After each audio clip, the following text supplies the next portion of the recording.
नमस्कार मित्रों, मैं बीपी सिंह और आप लोग देख रहे हैं हमारा YouTube channel chalk and talk.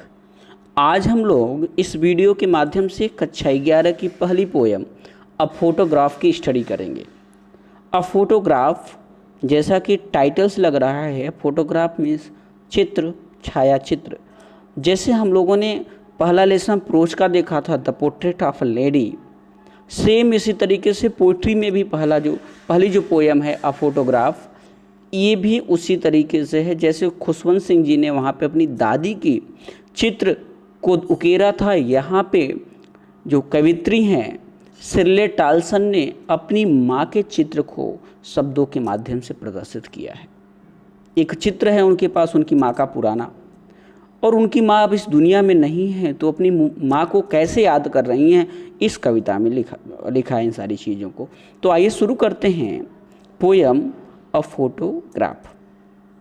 पहली स्टैंजा है, the cardboard shows me how it was when the two girl cousins went paddling, each one holding one of my mother's hands and she the big girl some 12 years or so, all three stood still to smile through their hair at the uncle with the camera। देखिए, सबसे पहले हम लोग hard words देखते हैं, इसमें कौन कौन से हैं। कार्डबोर्ड का मतलब ये हुआ कि चित्र किसी मोटे कागज़ पर लगा हुआ। आपके घरों में भी देखा होगा, फ़ोटो जब मढ़ाई जाती है तो पहले उसके नीचे मोटा पेपर होता है, उस पर फ़ोटो लगाई जाती है। तो यहाँ भी वही है। पैडलिंग का मतलब होता है जब आप पानी में जाते हैं तो छप छप करते हैं, तैरने जाते हैं तो छप छप करते हैं, पैडलिंग वही है, पानी में जो है छप छप करना। इसके अलावा ऐसा कोई वर्ड नहीं है जो आपको थोड़ा सा मुश्किल लगे। तो आइए एक एक लाइन का हिंदी अर्थ देखते हैं। The cardboard shows me how it was, गत्ते के ऊपर लगा हुआ छाया चित्र मुझे याद दिलाता है, मुझे दिखाता है। क्या दिखाता है? हाउ इट वाज, कि वह दृश्य कैसा था। व्हेन, जब the two girl cousin went paddling, जब मेरी माँ की दो चचेरी बहनें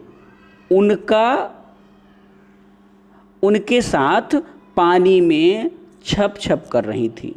each one holding one of my mother's hand, और दोनों लोग एक एक करके, दोनों बहनें उनका हाथ पकड़े हुई थी।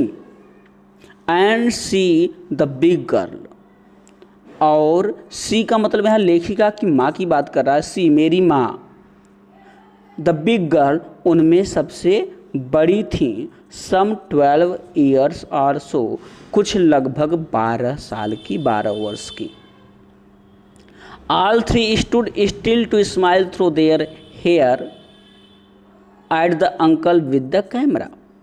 यहाँ बता रही है कवित्री कि मेरे अंकल भी साथ में गए थे, जो कि कैमरा लिए हुए थे, कैमरा से फोटो खींच रहे थे।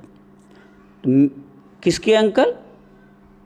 कवित्री के माँ के अंकल। अंकल, चाचा, कैमरा लिए हुए सामने खड़े थे। And all three stood still, still means होता है स्थिर, और वो तीनों लोग शांत खड़ी होकर, to smile through their hair, हवा चल रही थी, समुद्र के साइड में और हवा चलती है, तो समुद्र में वो लोग खड़े थे, हवा चल रही थी, तो उनके बाल उड़ रहे थे, और वे अपने बालों के पीछे से झांकती हुई मुस्कुराहट के साथ स्थिर खड़ी हुई थी। फोटो खिंचवाने के लिए वो लोग स्थिर खड़ी थी। तो ये हुआ पहली स्टैंजा का अर्थ। आइए अब देखते हैं दूसरी stanza. A sweet face my mother's that was before I was born, and the sea which appears to have changed less washed their terribly transient feet. अब देखिए, यहाँ ये दूसरी स्टैंजा है। यहाँ पे कवित्री कह रही है, a sweet face my mother's that was before I was born, वह प्यारा चेहरा, मेरी माँ का वह प्यारा चेहरा मेरे जन्म के पहले का था। यह फोटो मेरे जन्म लेने के पूर्व की है, उस समय मेरी माँ का चेहरा बहुत प्यारा था। जैसा फोटो में दिखाई दे रहा है, कवित्री फोटो में देखते हुए कह रही है कि उसका चेहरा बहुत प्यारा था। एंड द सी और समुद्र which appears to have changed less, और समुद्र जो बहुत कम बदलता हुआ लगता है।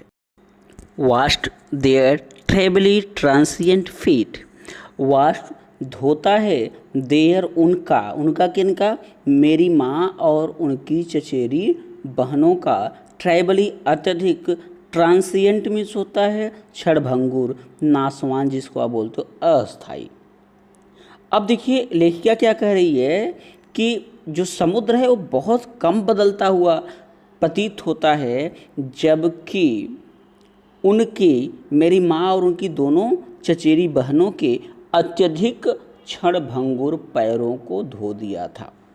यहाँ पे देखिए थोड़ा सा और ज़्यादा समझिए इसको। यहाँ पे जो लेखिका है, सॉरी कवित्री है, उसने समुद्र को बताया है कि ये अस्थाई है और जो मनुष्य का जीवन है वो अस्थाई है। तो वो हमेशा एक जैसा बना हुआ है और इनका जो पैर है जिसको धो रहा है वो अस्थाई है।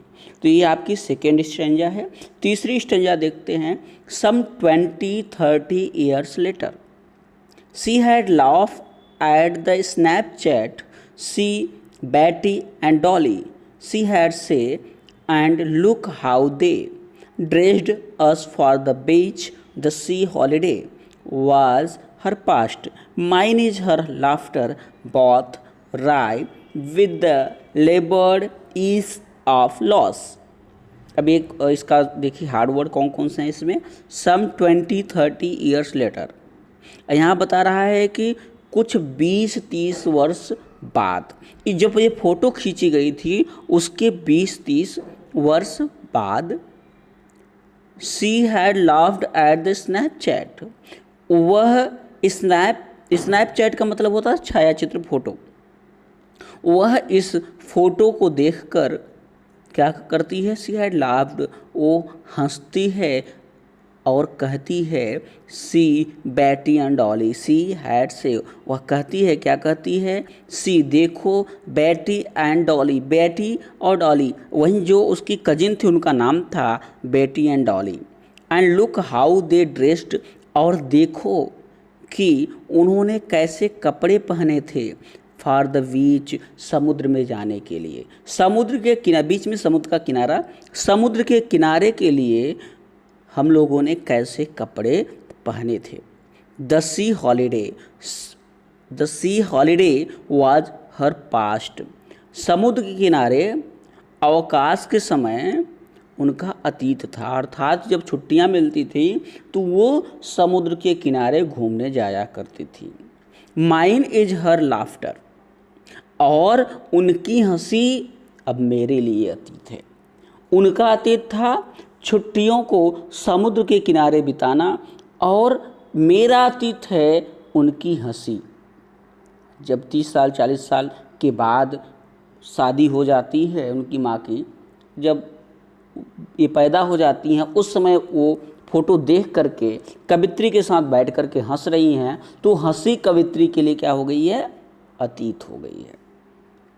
Both wry with the laboured ease of loss, अब बता रहा है लेबर्ड मीन्स क्या होता है, कठिन परिश्रम, कोई भी चीज़ कठिन परिश्रम से प्राप्त करना। राय मीन्स होता है विडम्बना, विडम्बना की कंडीशन, कोई ऐसी सिचुएशन हो जिसमें डिसअपॉइंटमेंट हो।